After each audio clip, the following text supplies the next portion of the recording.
First, you have some time to look at questions 1 to 4.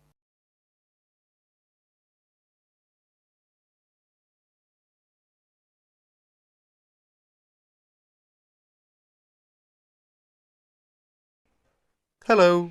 Hello, is that Appleton 363? It is Harding speaking. Oh, I'd like to speak to the secretary of the Arts Club. Yes, speaking. Oh, hello. My name is Frances Drew. I just moved to the area. My classmate and we'd be interested in joining the Arts Club, but we'd like some more information, really. You know, about joining and the sorts of activities you do. Yes, well, what you want's our calendar. Ask at the library. I'll make sure that there are plenty there by Thursday. That's all right for you? Yes, fine, thank you.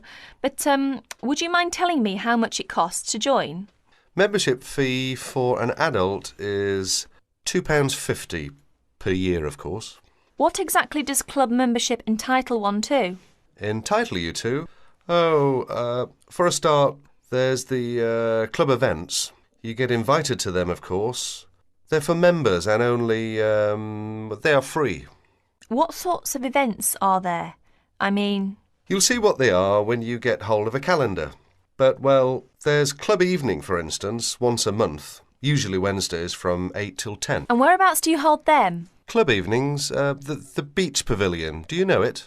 No, I don't think I do. It's not near the seafront, is it? No, up past the tennis courts on Park Avenue. You know where that is.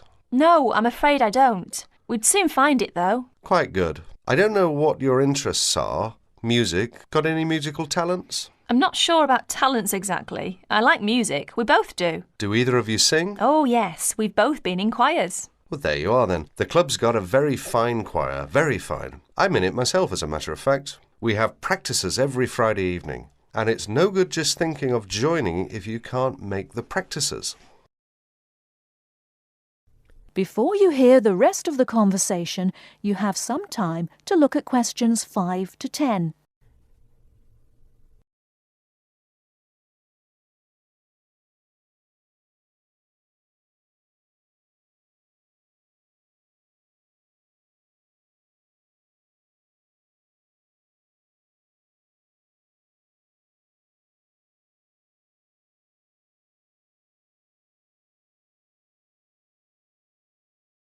Now listen and answer questions 5 to 10. What's the procedure? If we decide to join the choir or any of the other activities, how do we go about it? You can't get into the choir without an audition. As far as the other sections are concerned, members have to apply through the section's secretary in the first place. Yes, right. And the fee again, I've written it down somewhere. £2.50 each. And where do we send it? To you? No, I'm the secretary. It's the treasurer who deals with that. I'll give you his name if you want to write it down. Yes, please. His name is Hosegood. H-O-S-E and then Good. Yes. Initial P, address 3 Clay Hill, Appleton. Right. And it's all right to send a cheque? That's the usual, yes. Payable to Appleton Arts Club. Appleton, A-P-P-L-E-T-O-N. Oh, and better put your address on the back as you're new. And incidentally, there's a newsletter out 3 times a year, just to keep club members up to date with what's going on. They're sent to everyone. That's good. Just one last thing. Would you mind telling me what the other sections are so that I can tell my classmate and we... The players, that's our act group I've told you. Choir, you know about. There's the gramophone circle, the music workshop, the literary and discussion group. Oh, that one meets in different members' homes. Then there's the studio workshop and, what have I missed out? Oh, yes, the art talks. That's the lot, I think. The Film Society. That's the other one. Got them all. Ah, yes, just about. Thank you very much. You've been very helpful. Not at all. Pleased to assist. And look forward to meeting you and your classmate at the club. Yes, thank you. Goodbye then. That is the end of part 1. You now have half a minute to check your answers.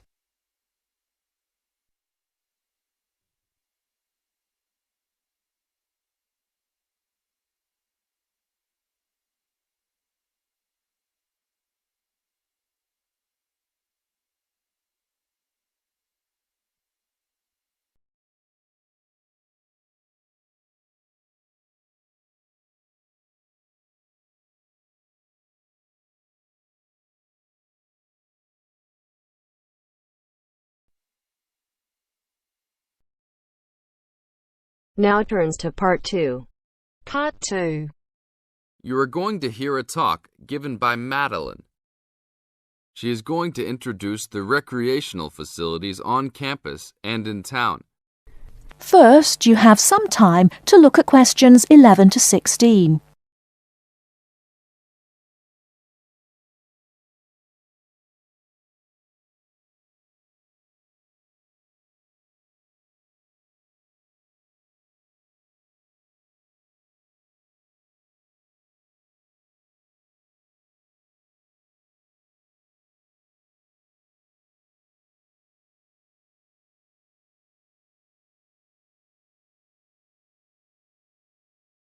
Now, listen carefully and answer questions 11 to 16. Well, good morning, everybody. My name's Madeline Stewart, and I'm here to tell you about the recreational facilities available on campus, and also to tell you something about what the town has to offer. You may already know that your Students' Union membership also includes membership of the Sports Union, which provides a range of sporting and recreational facilities on campus, much the same as those in most British universities. The Sports Union has football, tennis, and cricket teams in local competitions. And really, most sports are catered for in some way on campus, even if they're just social matches. In the building itself, there are fitness classes and a full gym, including weights. The Sports Union can also provide cheap tickets to some major sporting events. And to keep you up to date with everything available, there's a weekly newsletter distributed around the campus. You should check this to find out the names and phone numbers of the contact people for each sport or activity you're interested in. Yes, did you have a question? Yes, apart from what you've just said, does the Sports Union offer individual help in any of its activities, for example, in getting fit and healthy? Yes, we do.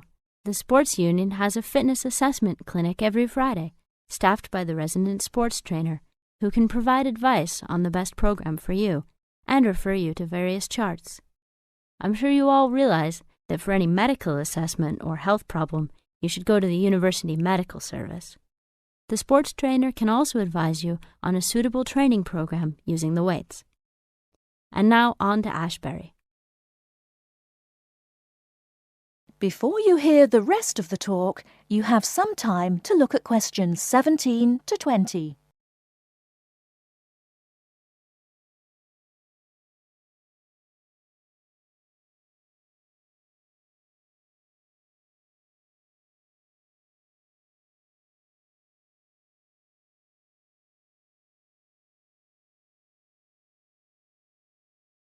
Now listen and answer questions 17 to 20.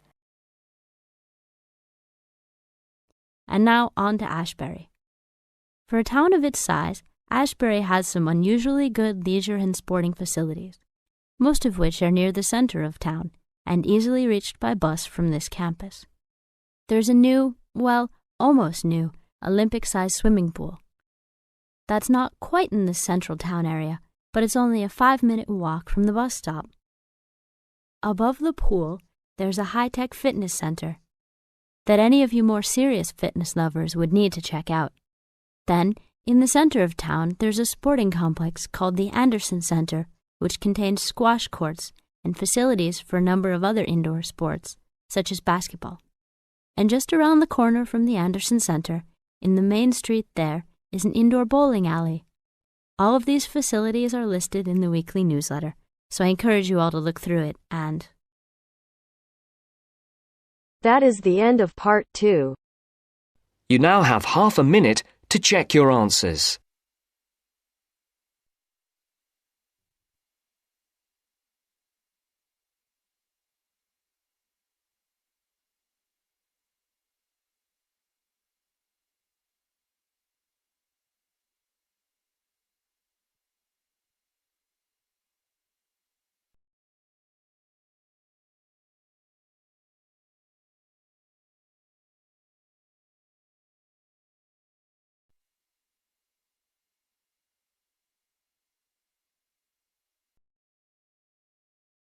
Now turns to part 3. Part 3. You will hear a discussion among 3 students who are organising an international film festival at their college. First, you have some time to look at questions 21 to 24.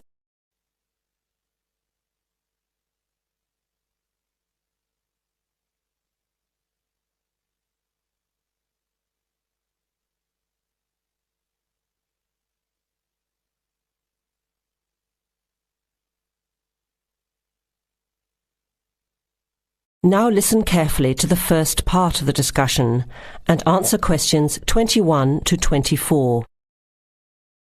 Thanks for coming to this meeting on such short notice, Anna and Veronica. It looks like we have just become the organising committee for this year's International Film Festival. We've all just met, so perhaps we should start by an introduction with a bit of background from each of us. Okay, I'm Anna. I finished 3 years of a languages degree in Sweden, where I come from. This year I decided to study overseas to get to know a different part of the world. I'm also a big fan of European cinema, especially French and Italian. Those are the languages I majored in, along with English. To me, film is a great way to learn about the rest of the world. I was in the film club at my university, so when I saw the notice asking for volunteers, I thought it would be a good way to meet people and get involved in something I really enjoy. Thanks, Anna. My name is Veronica and I come from Italy. I'm doing graduate studies in English literature. I went to some of the films in the festival last year and enjoyed them. I especially liked the video interviews. That was when I decided to get involved. I used to do film reviews for our student newspaper back home. Hi, I'm Chris from Scotland and I'm in 4th year journalism. Cinema is my hobby. Last year I joined the organising committee just like you have now, and somehow this year I've ended up in charge. I'm actually able to use my coordinating work on the festival towards a credit for one of my courses. I have to write up a report on the festival with recommendations, so that's an extra motivation for me. So I hope this is going to be a good experience for us all. OK, where would you like to start? How about a general overview of the festival? I don't really know much about it. Well, the film festival was started by International Student Society 5 years ago and has grown every year. It is held over 4 nights during study break, Wednesday to Saturday. Normally we show 3 films a night. Last year we tried to choose films from different parts of the world that fit together in some way, maybe a similar theme. Or we could feature a type of film like action films or science fiction. Now you have some time to look at questions 25 to 30.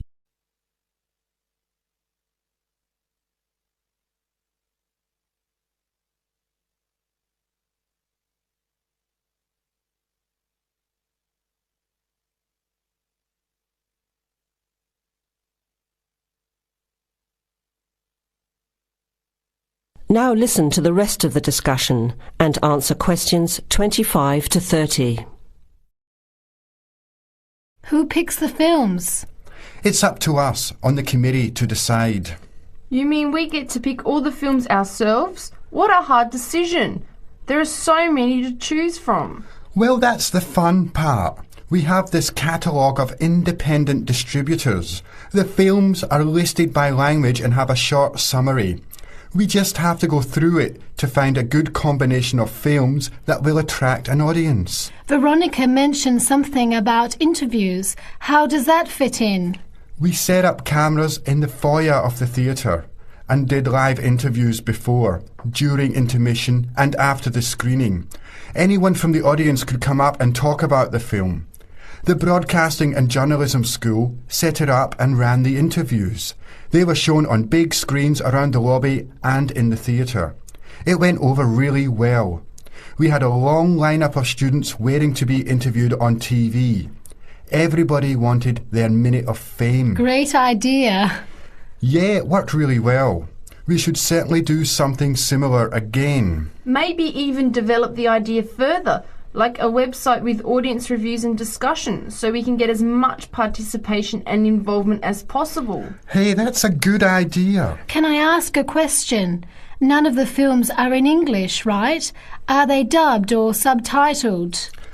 Well, we do occasionally choose a film in English, but only from unusual places where the dialect is so strong they sometimes need subtitles, like the Caribbean or even Scotland. The majority of films in the festival are foreign language, dubbed in English. We've learned from experience that students don't like reading subtitles. Maybe they read too much already. Whatever the reason, the subtitled films get smaller audiences, so we avoid them as much as possible. So how large an audience can we expect, and how much does it cost to get in? It costs $5 per film or a $20 pass for the whole event. All 12 films for the real movie fan. We would have broken even last year, except for a bad storm on the Friday night. We almost had to cancel the whole thing. But overall, we had a good turnout, more than 2,000 people in 4 days. Oh, that's what I was wondering about, the financial part. Where does the funding come from? What kind of budget do we have? The festival is subsidised by the Student Council. We generate money through advertising and through admission charges. We'll go over the budget in details a little later, but we've got lots of work to do in the meantime. I guess we have to start pretty soon. Well, I think by the 1st of March at the latest. We need to select all the films. Then we have to find some advertisers to sponsor the event. That shouldn't be too hard. We'll just start with last year's list. Our deadline for that should be the middle of March. By the end of March, we need to design the programme. Then we can get posters made up and distributed in April. Like you said, we need some clever promotion, something to generate interest and get people talking. We have 4 months to get ready. It should be enough time. OK, where do we start? Let's start by talking about films, since that is the best part, and see what we come up with. What was the best film you saw last year?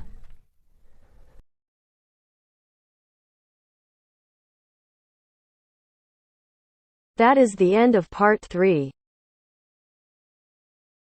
You now have half a minute to check your answers.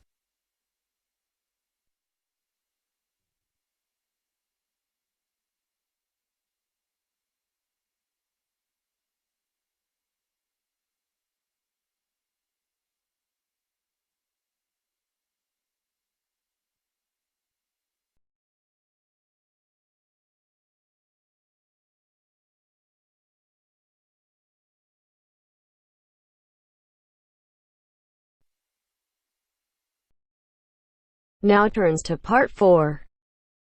Part 4. You'll hear a programme on the city of Brisbane.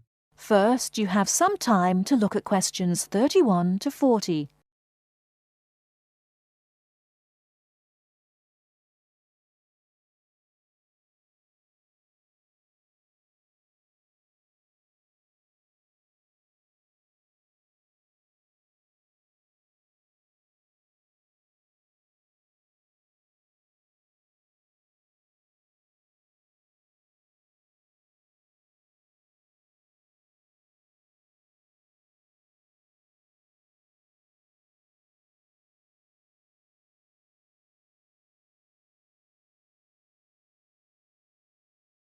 Now listen carefully and answer questions 31 to 40. Today in our Around the World programme, Mr. White is going to recommend a charming city to you, Brisbane. Good morning, ladies and gentlemen. Have you ever been to Brisbane? Well, if you are looking for a mild climate, a relaxed atmosphere, and a lot of culture, Brisbane might be the place for you. Its sunny cafes and offshore islands attract surfers and sun lovers, but it is also the arts capital of Queensland, with many museums and art galleries. This thriving artistic setting mixes well with Brisbane's beach town atmosphere. Together, these two qualities make Brisbane a very desirable place to live. No wonder since 1980 over 500,000 Australians have moved here. Brisbane is now Australia's third largest city. English settlers living in Australia established Brisbane in 1842. At that time, more than 100,000 Aboriginal Australians were living in Queensland. As the settlers discovered Queensland's resources, more and more of them moved in. Regretfully, the settlers drove the Aboriginal Australians from their lands. By 1859, Brisbane had grown into a prosperous city. In 1988, the world watched as Brisbane hosted the World Expo. This international fair showcased new technology, but it also showed off the city of Brisbane to the world. Brisbane also hosts a wide range of events year-round. In April, everyone can enjoy a few laughs at the Comedy Festival, and movie lovers will enjoy a film festival that takes place every August. For 2 weeks in September, there is an outdoor festival of the arts. In October, a music festival draws a large crowd. And in January, you can see Brisbane's most bizarre event. You may be surprised to hear that.